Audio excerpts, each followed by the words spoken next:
We transformed this traditional house to this contemporary space. So be sure to watch the whole video to see the transformation take place.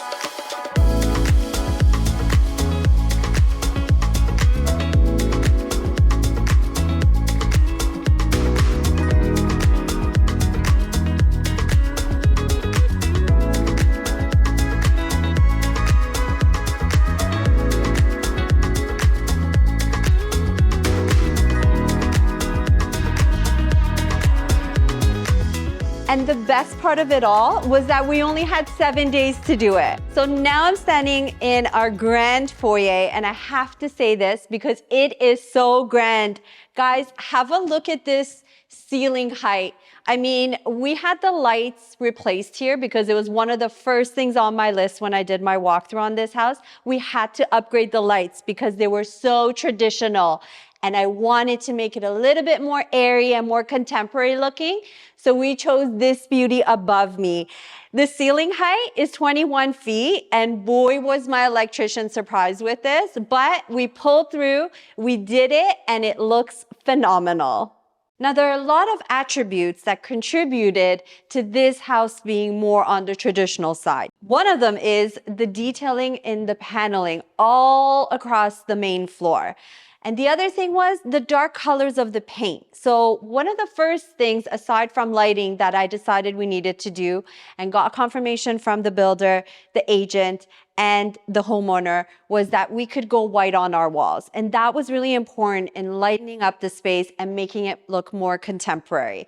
So the white walls definitely worked out because then we had a clean slate to work with in our furnishing. And we decided to go more contemporary, as I said, very sleek looking, nice colors, more neutrals, whites and the blacks and the splash of gold with our accents. Now I want to show you this because this kind of contradicts the whole traditional setting of this house, this fireplace. I really like the design. I think it's super cool looking, very contemporary looking. And that's where I guess the vision came in to do something a little bit more modern because it does have those modern attributes and that's what's selling these days. So we decided to make it all happen, starting with the foyer and the living room. And on that note, if you guys are interested in expanding your staging business or starting a staging business, in anything in decor related, we at Style with Sanaz Premium go through all of the details on how to build your inventory at your warehouse so your pieces are all versatile and they work together in any setting. So be sure to go on to stylewithsanaz.com to get access to all of our premium content we are putting together for you and are so excited to share. And now back to our house tour. So what I was going through was choosing the furniture came together really well. And I have to say this, we do have some modern elements and we do have some traditional elements kind of blended in together. For example, our rug is fairly contemporary. The profile on all of the furniture here is very low and very clean looking, but then you have some added details. Like in our coffee table, we have a antique finished mirror kind of glowing through, and it works so well with the rest of the pieces because it kind of adds that bling that you don't have in modern settings. And on this side, as you can see, our sofa is also low profile here. So nothing too bulky, nothing too big to take up the space. And what I love most is on our accent chairs, we have this beautiful quilted design that you see when you walk in through the door. And this is definitely a touch of traditional mixed with the modern overall look of this chair.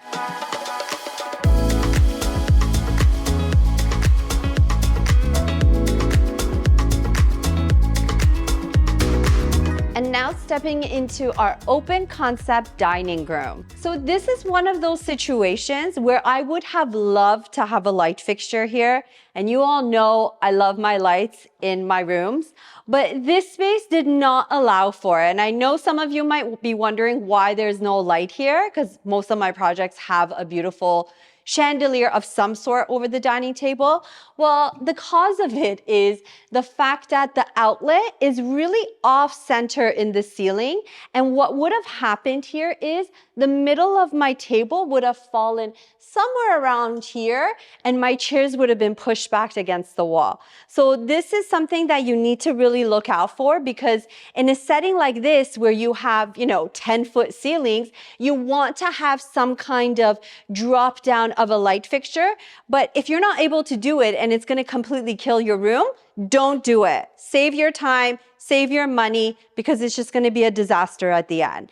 So what we ended up doing here was 8 chairs, again, keeping up with that modern contemporary look. So we decided to do a glass top, again, bringing in the traditional elements with the gold base, and obviously our barrel back open concept dining chairs, which are also contemporary with a little bit of traditional features with the brass again. Beautiful 8x10 rug, very neutral, put on some nice floral arrangements, again, to bring in a little bit more of that traditional look, whereas we could have done our bowl of vase or something a little bit more contemporary looking. And that concludes our main area here with the foyer, living room, and dining room, all open concept. Now let's go through on the other side of the house where we have our kitchen, family room, and breakfast area.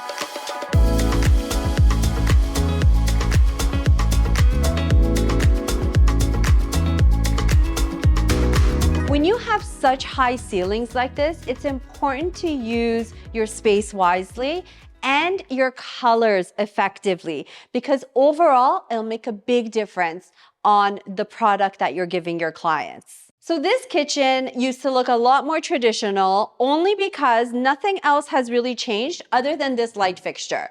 So what was previously here was a crystal chandelier, and I felt like it was just too much. It was going really into that traditional setting and I didn't want that.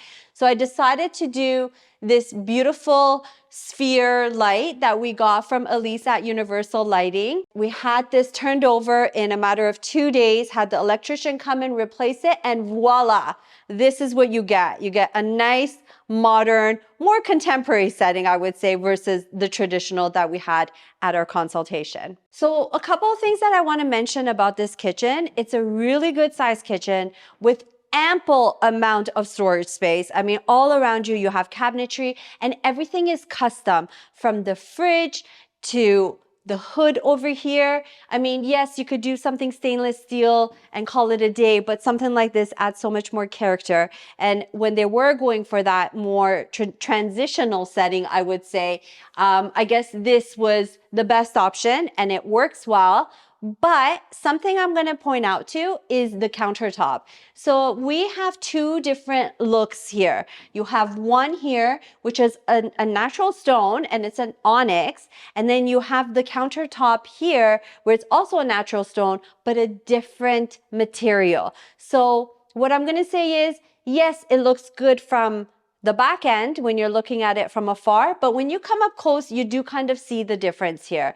And this is where I talk about doing more of a uniform look by going seamless with your countertop up into your backsplash. It just makes such a big difference, especially when you're book matching it and you have your veins kind of continuing up. And guys, I'm going to say this, our other project that we're working on, the big mansion, we have a lot of book matching there, so make sure you check out those videos if you like that look, because it actually turned out to look so phenomenal. I had to kind of convince my client about putting a breakfast table here, just because the space, you have a lot of walls and columns going on, so it could naturally be just a walking space. However, when you're staging a house to sell, it's important to show every space is useful. That means no dead space. That's why we put a kitchen table with 6 chairs. Something simple, nothing too extravagant or bulky, but just to show the potential buyers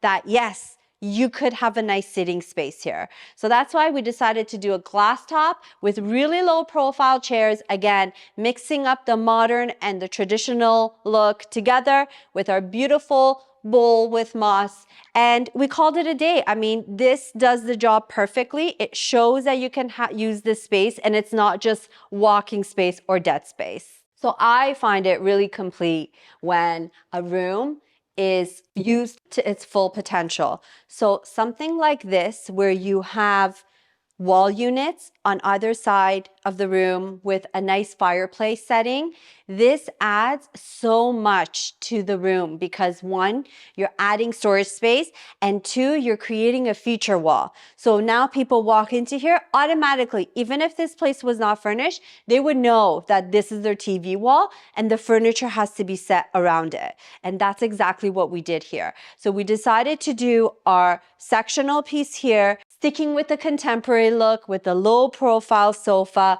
wider seats, light gray fabric. And then the cool part of all this is my punch was my coffee tables. So I decided to do these two modular pieces, kind of like a cowhide material. They have a little bit of brass going around them, which makes it very transitional. I love this look. I love to use this when I have it in my inventory. And it found the perfect setting in this home because all of the furniture here looks so good together. There's unity. They all just kind of complement each other with their finishes and the tones and textures that we use.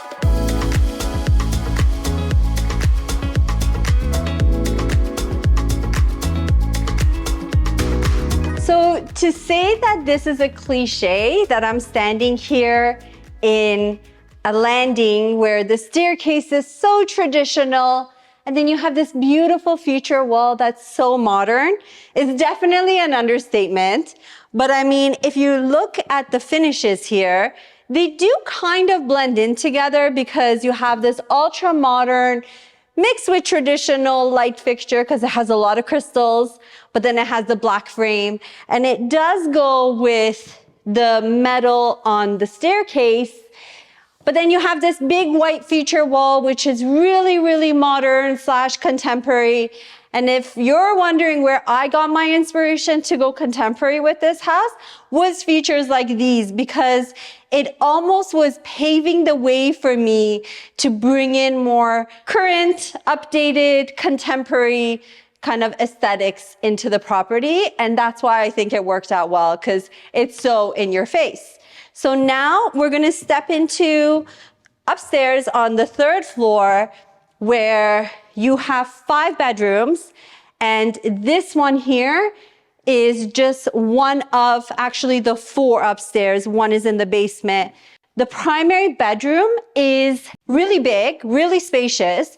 We have our bed set way across the room on this side with a king setup and a nice 8x10 area rug.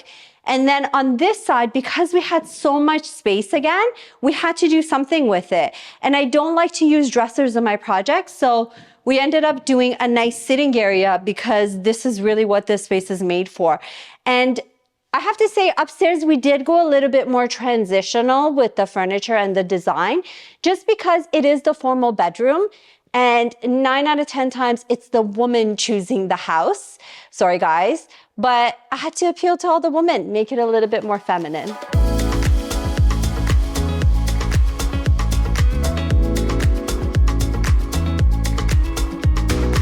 Well, guys, this completes our home tour. And for those of you who want to know how to put this all together, be sure to go onto our premium website, stylewithsanaz.com, for amazing content. And everybody else, make sure you comment, like, and subscribe to our channel. And if you haven't done already, check us out on Instagram @stylewithsanaz.